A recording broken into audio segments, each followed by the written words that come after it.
Good morning. Thank you very much for taking the time to speak to us. Thank you for this opportunity. And busy time. Mr. President, we are now entering the 6th week of the war in Nagorno-Karabakh. What is exactly at this point the situation at the front line? Situation on the front line is showing the dominance of Azerbaijani army. We liberate one village and one city after another. And during this time on the battlefield, Azerbaijan liberated large part of its territory, which was under occupation for almost 30 years. And the successful offensive operation of Azerbaijani army continues. And this once again shows that we are a strong country and we are fighting on our own soil. We restore international territorial integrity of Azerbaijan, and by the way, we implement the United Nations Security Council resolutions, which demanded withdrawal of Armenian troops from our territories, but were not implemented by Armenia for almost 30 years. You want to recover the 7 occupied districts, 5+2. How much of those have you already recovered? Actually, 4 of the 5 occupied districts have already been liberated, either completely or partially. And today we are in an active phase of deoccupation of other districts which have been under occupation. And as I said, we implement UN Security Council resolutions. And by the way, we already implement part of the basic principles, because the basic principles for settlement, which have been proposed by the OSCE Minsk Group, actually demanded the liberation of occupied territories of Azerbaijan. Unfortunately, Armenia was not willing to do it voluntarily, therefore we had to force them to do it. Both sides have agreed already to 3 humanitarian ceasefire, but none has helped for not even a few minutes. Why is it impossible to stop the war and sit down to talk? I think one of the reasons why these ceasefires didn't work was the attempt of Armenia to regain back the territories which have been already liberated by us. In other words, they wanted to occupy them again. Therefore, they tried to use the ceasefire, which, as you correctly mentioned, was announced on humanitarian grounds, in order to mobilize their resources and launch a new attack.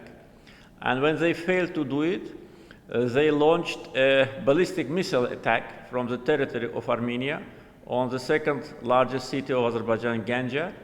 They did it twice, but first time on the 10th of October, right after the ceasefire was announced, and that caused the killings of 10 civilians, and tens have been wounded. So they brutally violated the first ceasefire. The second ceasefire also was violated by them in about 5 minutes after the announced time. And the third ceasefire they violated by attacking the peaceful city of Barda, where 21 people, civilians, were killed and 70 wounded. So all 3 times it was Armenian deliberate aggressive attack on us, and we had to respond, we had to defend ourselves. You said that you want a concrete calendar for the withdrawal of Armenian troops. Armenia said that it is willing to compromise but not to surrender or capitulate those territories. Are you willing to compromise too, and what does this compromise look like? First of all, our position has been already many times declared during this almost 40 days. On many occasions, I said that our task is to restore territorial integrity of Azerbaijan, return 1 million Azerbaijani refugees and internally displaced persons to their homelands, to the territories where they lived for centuries, and after that, to provide peaceful coexistence between Azerbaijani and Armenian community in that area. Our position is based on the common sense, on humanitarian grounds and is supported by international community. So it's very clear. Armenia, when they talk about compromise, they do not say anything concrete. They talk only about self-determination, but self-determination is not a compromise on their side. They should be more accurate in their position because it's very ambiguous now. Therefore, we demanded the timetable for withdrawal of Armenian troops from the occupied territories, and we demanded it from the very first day of the clashes. So if Armenia listened to us and behaved in a reasonable way, today we wouldn't have had a situation which we are now facing. The war would have stopped maybe a month ago. Therefore, compromise from Armenian side should be very precise, and the timetable for withdrawal from part of Agdam district, which is still under occupation, and from Kelbecer and Lachin should be presented to us. And Armenian Prime Minister should personally declare that. But not only they don't give us a timetable, they do not say that they will liberate those territories. During all these times, since 27th of September, never Armenian military political leadership said anything about liberation of territories. In this case, they actually show disrespect to Minsk Group co-chairs, which elaborated these principles providing return of 7 territories, and they actually lead to more escalation. So we expect from Armenian Prime Minister to say openly, publicly, that they will withdraw from Kelbecer, Lachin, and the remaining part of Agdam. And if not, there's only the military option for you. Nothing is left for, there's no other option. We don't want to continue military operations. And I said many times and can repeat today, if Armenian Prime Minister, personally him, the person who is responsible for this bloodshed, makes such a statement, we're ready to stop immediately. Immediately. And I'm a person who keeps his word, and we will do it. But he doesn't say it. He wants to win time. He wants to have the ceasefire in order to get some more military assistance. He wants to use this ceasefire in order to launch new attacks on Azerbaijan and to regain back the territories which we liberated. That's what he is after.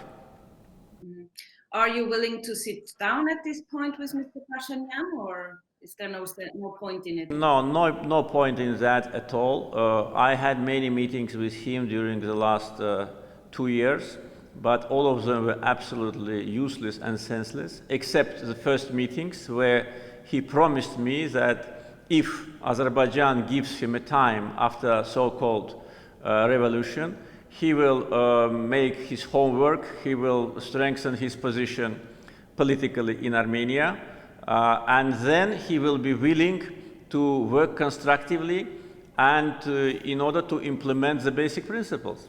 That was what he told me in the early months of his leadership in Armenia. But after a year, he said completely different things. He said that there'll be no centimeter of land to be returned to Azerbaijan. He said Karabakh is Armenia. He said that Azerbaijan have to negotiate with so-called authorities of this quasi, entity Nagorno-Karabakh. So he did everything to destroy negotiation process. Therefore, at this point, I don't see any sense meeting with him. Our foreign ministers met recently in Geneva, and I think this is the proper format now for the communications. You said that almost during 30 years, the Minsk group did nothing or didn't reach any progress to recover the occupied territories. Now, in a new peace process, what do you expect from the US, France, and Russia? Yes, you are right. I said that Minsk group did not deliver any result. But at the same time, I said that I cannot completely ignore their activity and only criticize them because the basic principles which are on the table now, it's the principles which were elaborated with the assistance of the Minsk group. So they worked, they tried, but they did not use all the tools which they have in order to press Armenia to liberate the territories. Each of these countries unilaterally has enough leverages on Armenia, whether it's military support, political support, economic support, diasporal support, etc. But they did not use these instruments in their hands.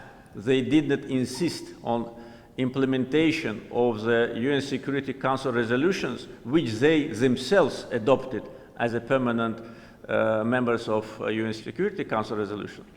Therefore, the fact that there was no result, of course, demonstrates their unwillingness rather than they could not. If they could not, then who can? The 3 permanent members of the Security Council cannot influence small, impoverished, dependent Armenia. They just didn't want.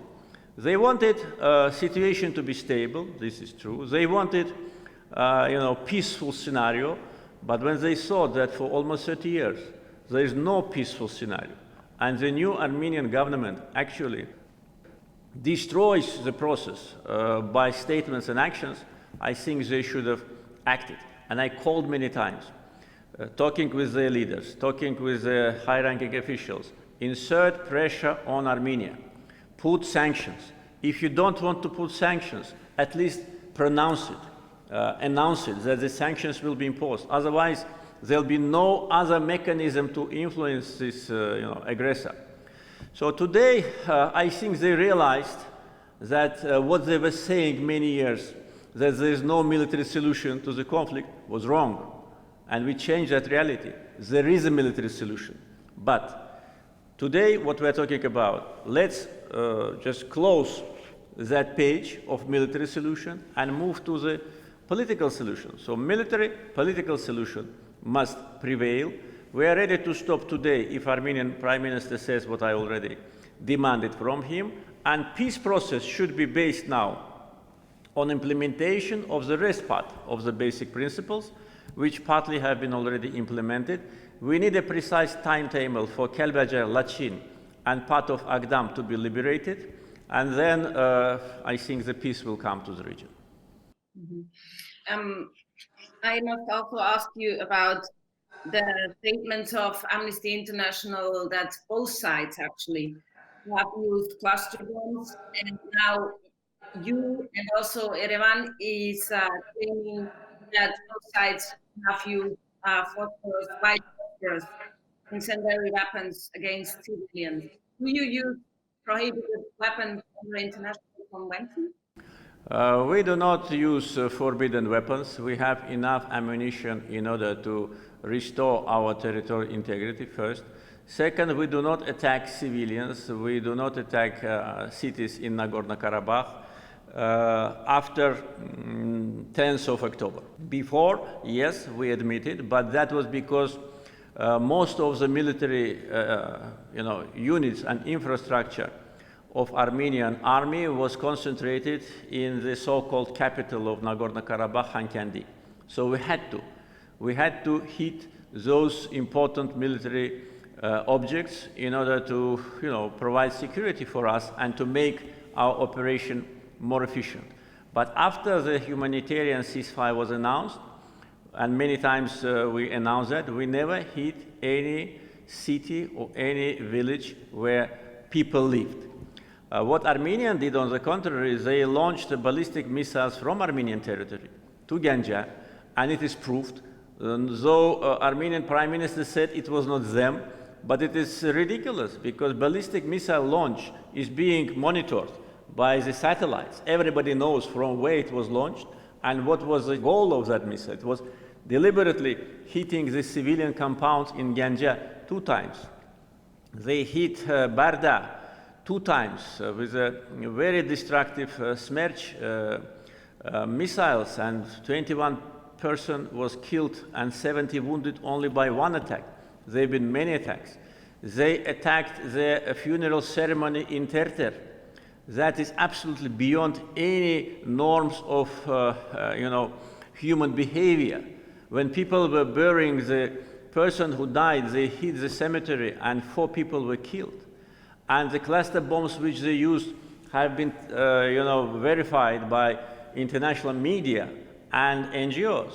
And I'm sure that the first who reported about that were international media who visited that, and Amnesty International and Human Rights Watch. They just didn't have any other option rather than to acknowledge that. But the question is why they didn't come in the first place to Azerbaijan. Why they were only working on Armenian side. Only after international media, Western media, showed those cluster bombs which Armenians use, then these two NGOs confirmed that. It is good that they did, but frankly speaking, I cannot imagine how they could not confirm it, because when it's obvious. Russia said yesterday, Mr. Lavrov said yesterday, that there are nearly 2,000 mercenaries battling or combating in Nagorno-Karabakh. What do you have to say regarding? I answered many times to these accusations, these groundless accusations, and I, frankly speaking, regret that the high-ranking officials of the countries which are supposed to be neutral, which are supposed to be acting within their mandate, which was given to them by OSCE, use this, unverified, groundless, so-called information and rumors. So first. Second, we don't have any mercenaries. Many times I said about that. We don't need them. We have army of 100,000 fighters. We can recruit several times more if we announce total mobilization, which we don't do, unlike what Armenia did. There is no evidence of any foreign fighters fighting on our side. No evidence during this time since more than 1 month. Not a single document, not a single proof was given to us. Only statements. But then why they don't see what is happening on Armenian side? How many mercenaries are fighting on Armenian side? Why neither Russia nor France, which tried to accuse us, why didn't say anything about that? We have a list of people already eliminated with foreign passports, American, French, Canadian, Lebanese, from Iraq, from countries of the post-Soviet area, tens of them coming from Georgia. Yes, they are native Armenians, but it doesn't make any difference. If they're citizens of other country, they are considered to be acting there illegally. And so far, nothing was said about that, though we have proofs. We have passports in our hands. We have evidence, video. Nothing is said about that. So this is a selective approach which cannot be accepted by us. It is not in line with the mandate of mediators. I said many times, mediators must be neutral. If they take sides, it's up to them, but then they have to step down from mediation. Every country can have good or bad relations with any country. We understand there is a special feelings towards Armenians due to some reasons from some countries. But in national capacity, we don't mind. But if you're a mediator, please be neutral and stay away from accusations. If we start to accuse those who accuse us about mercenaries, about what they do in different parts of the world, it will be a long story, very long story. We don't do it. Therefore, we expect the same from our partners. What do you say to those who state that Turkey is not only giving you help, political help, but also military one? I would say that this is another provocation, another false news. There is no any military support from Turkey, apart from the fact that we are buying modern military equipment from Turkey. This is true.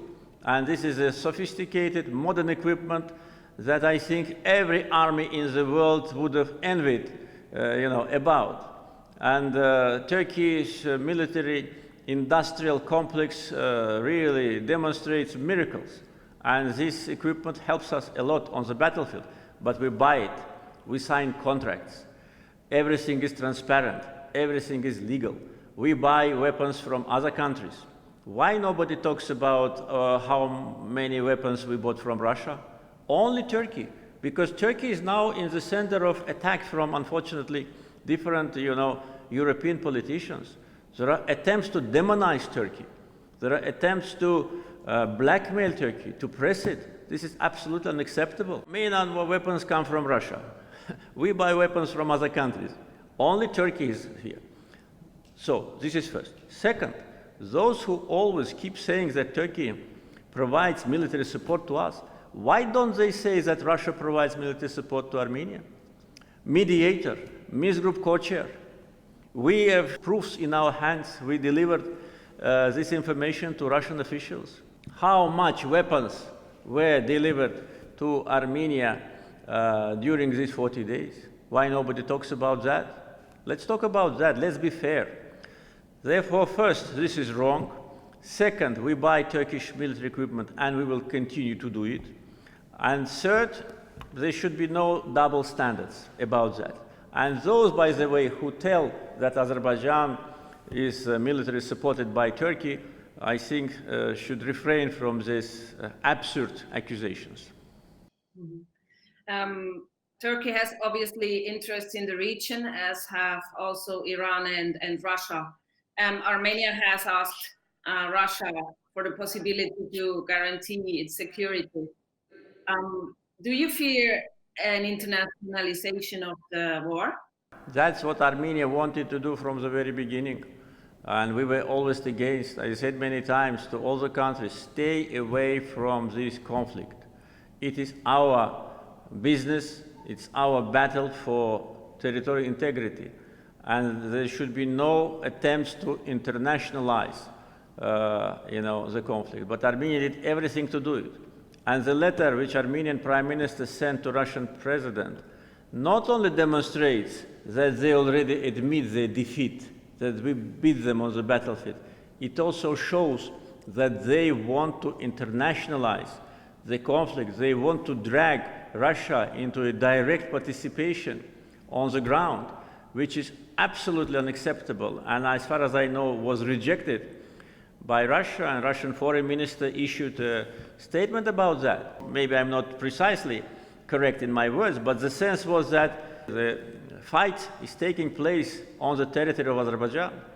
If Azerbaijan attacks, or if any country attacks Armenia, then Russia will have their, obligations. But the battle is going on our soil. So these attempts, I think, are absolutely useless. Russian position was articulated by the foreign minister. Iranian position was also articulated. Probably you heard about Iranian plan for the settlement, which provides territorial integrity of countries. And recently, the Iranian religious leader made a statement that Armenia should liberate internationally recognized territories of Azerbaijan. So this is a reaction of two neighbors. Position of Turkey is well known. It always stands for international law and UN Security Council resolutions. Georgia, on many occasions before, also supported Azerbaijan's territorial integrity. This is a position of our neighbors. So Armenia is in isolation. So they want to internationalize the conflict. They want to exploit some fake news and some fake news from the history in order to get support. But the best way for Armenia to act now is to admit their defeat, admit our victory, and make a commitment that they will liberate the remaining part of the territories. If they recognize the independence of Nagorno-Karabakh, what would your reaction be? If they wanted to recognize, they would have recognized a long time ago. Why they did not recognize it before? Because they clearly understand that by this very irrational step, negotiations will stop. Absolutely. So if they do it, there'll be nothing to talk about. And then no peaceful initiative, no basic principles, no future, settlement, nothing will be on the table. So I think that they understand it. They always wanted to use it as a kind of instrument in order to frighten us, saying that if Azerbaijan does that, we will recognize. I tell them many times during these days of war, and I tell now, Armenian Prime Minister, recognize Nagorno-Karabakh today. Do it. Show your courage. Show that your words mean something. Recognize Nagorno-Karabakh today. Again, and you will see that they will not do it because they are cowards.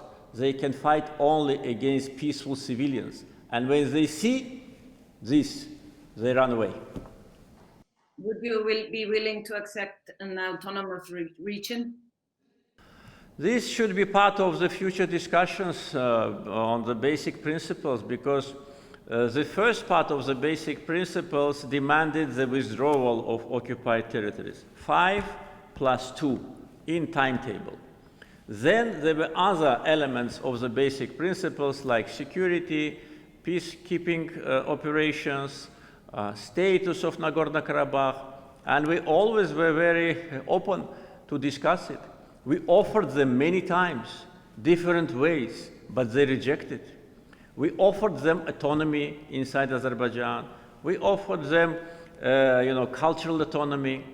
We said that there are good examples in the world, in Europe, in Scandinavia, these Alan Islands, in Italy, with this Southern Tyrol, district, in many other, but they rejected everything. They demanded independence only, and they wanted us to recognize this independence. By doing that, they actually, knowing that we will never do it, they were doing everything to freeze the conflict. So I don't know, we need to first to end this hot, stage of the conflict, come back to negotiation table. Armenia should make these commitments, which I already said, and then we can talk about what will be happening in the future. I cannot say anything about that now. Okay, thank you very much, Mr. President. I really appreciate your time. Thank you very much for your questions, for your interest in Azerbaijan.